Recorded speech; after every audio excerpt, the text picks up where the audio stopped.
एक गांव में एक पुरानी हवेली थी। पूरा गांव जानता था कि वो एक श्रापित हवेली है। उस हवेली में एक चुड़ैल का साया था। बड़े बुजुर्ग बताते थे वहाँ आईने में एक चुड़ैल कैद है। उसी गांव में एक फलों का व्यापारी रहता था जिसका नाम चीमा था। वो बहुत लालची था। उसके बागान में एक लड़की काम करती थी। ए रानी, आज तू काम पर देरी से क्यों आई? तेरा ये रोज रोज का हो गया है। इस महीने में तेरी तनख्वाह काटूंगा। नहीं नहीं मालिक, ऐसा मत कहिए। मेरी माँ बहुत बीमार है। मैं उसी को दवाई दिलाने पास के अस्पताल गई थी। आगे से मैं ध्यान रखूंगी। क्या मैंने ठेका लिया है तेरी माँ का? तनख्वाह कटेगी मतलब कटेगी। मैं कोई समाज सेवा नहीं कर रहा। मालिक रहम, अगर आप तनख्वाह काट लेंगे तो मैं अपनी माँ और छोटे भाई का भरण पोषण कैसे करूँगी? चीमा अपने यहाँ काम करने वाले मजदूरों का खूब शोषण करता था। फिर चीमा शाम होने पर रानी से बोलता है, ए रानी, इधर आ, ये फलों की टोकरी उठा और जल्दी से पास के गांव की फल मंडी के सेठ के यहाँ पहुँचा के आ। पर मालिक, अब तो मेरी छुट्टी का टाइम हो गया है। आप तो जानते ही हैं, मेरी माँ और छोटा भाई अकेला है। आप किसी और को भेज दीजिए। क्या तुझे समझ में नहीं आता? जब मैंने कहा अभी जाना है तो अभी जा, नहीं तो कल से तेरी छुट्टी। अरे मालिक, शाम हो गई है। आते आते आधी रात हो जाएगी। आप तो जानते ही हैं, गांव की वो पुरानी हवेली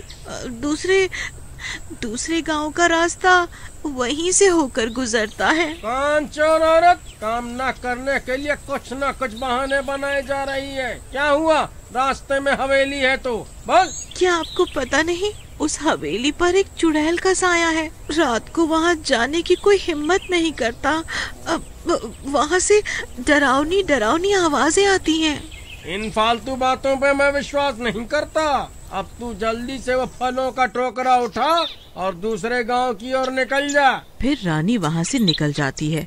हाय, आज तो मैं मर गई। ये कहाँ फंस गई? हे ईश्वर, मेरी रक्षा करना। फिर रानी कई घंटे चलने के बाद दूसरे गांव पहुँच जाती है। तब तक रात हो चुकी होती है। हाय करम जला चीमा, मुझे किस मुसीबत में डाल गया। इसका नाश पीटे। उफ। फिर रानी फलों का टोकरा सेठ को देने के बाद अपने गांव की ओर निकल पड़ती है। जंगल से आते वक्त रानी को कुत्तों और भेड़ियों के रोने की आवाजें आती हैं। हे भगवान, आज तो मैं मर गई। या तो मुझे चुड़ैल खा जाएगी या ये जंगल के जंगली जानवर। वैसे ही आधी रात हो चुकी है और मैं जंगल के बीचों बीच आ चुकी हूँ।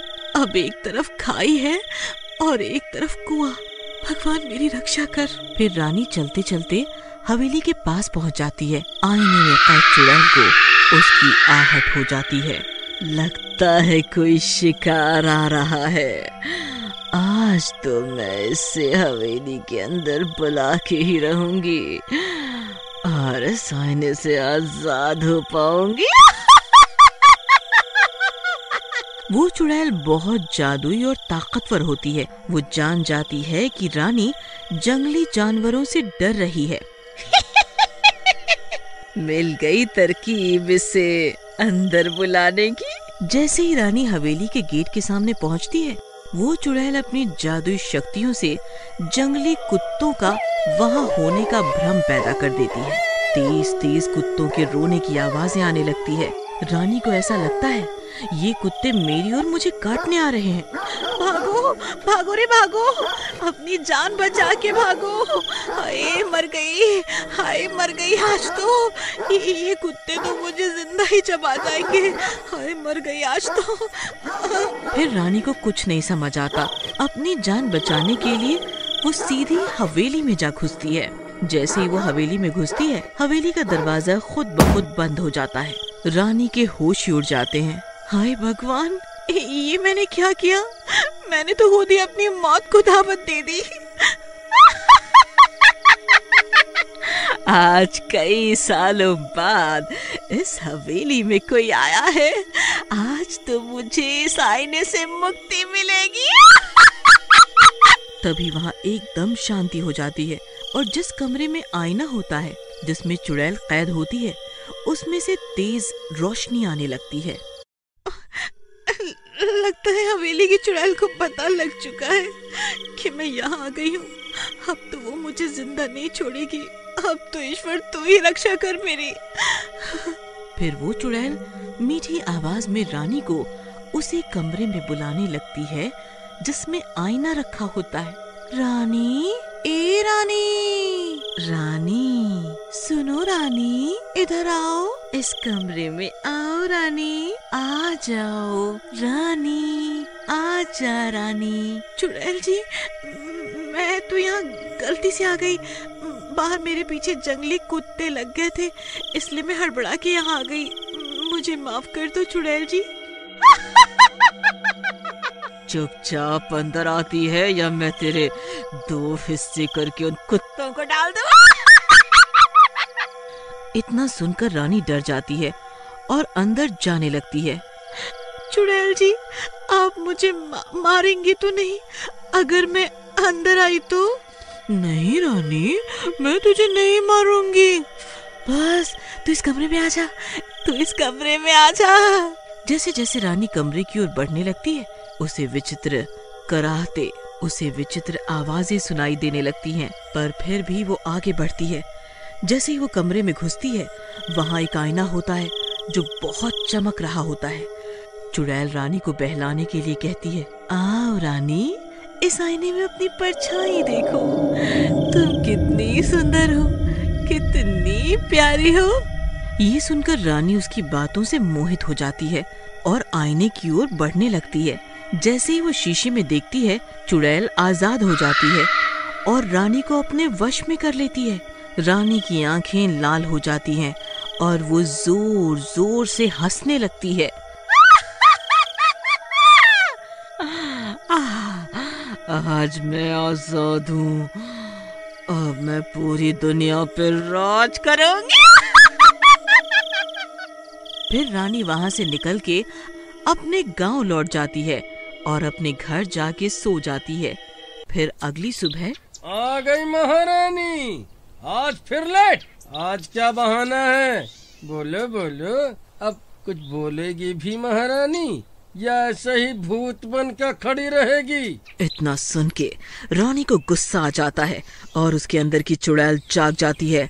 वो चुड़ैल के रूप में बदल जाती है। ये देखकर सभी की आंखें फटी की फटी रह जाती हैं। चीमा हक्का बक्का हो जाता है और हकलाने लगता है। कौन? मैंने कुछ नहीं किया, मुझे माफ कर दो, मुझे माफ कर दो। तूने मुझे गुस्सा दिलाया है, सबसे पहले मैं तुझे सबक सिखाऊंगी। तू गरीब मजदूरों को बहुत परेशान करता है। फिर वो चुड़ैल चीमा को पेड़ से उल्टा टांग देती है। ये सब चीमा की पत्नी पुष्पा देख लेती है। उसके पैरों के नीचे से जमीन निकल जाती है। उसे अपनी आंखों पर यकीन नहीं होता। फिर पुष्पा चीमा को बचाने के लिए आगे दौड़ पड़ती है, पर उनकी पड़ोसन उसे रोक लेती है। हाँ, सुनो पुष्पा बहन, वो एक चुड़ैल है, उसका मुकाबला ऐसे नहीं किया जा सकता। तुम्हें दिमाग से काम लेना होगा, कहीं वो चुड़ैल तुम्हें भी उल्टा न लटका दे। हाँ, तुम सही कहती हो बहन, पर हम क्या करें? मेरे दादाजी ने बताया था, ये हवेली की आईने वाली चुड़ैल है जिसने रानी को वश में किया हुआ है। हवेली में एक आईना है जिसमें ये चुड़ैल कैद थी। शायद रानी ने उस आईने में खुद को देख लिया, इसी वजह से वो चुड़ैल की कैद में आ गई। हमें वो आईना लाना होगा, तभी ये चुड़ैल तुम्हारे पति का पीछा छोड़ेगी। फिर वो दोनों हवेली से आईना लेने चली जाती हैं। अरे चीमा, बहुत मजा आता है तुझे गरीब मजदूरों को तंग करके। आज मैं तुझे जिंदा चबा जाऊंगी। अरे मर गया रे, मुझे अपनी गलती का एहसास हो गया है।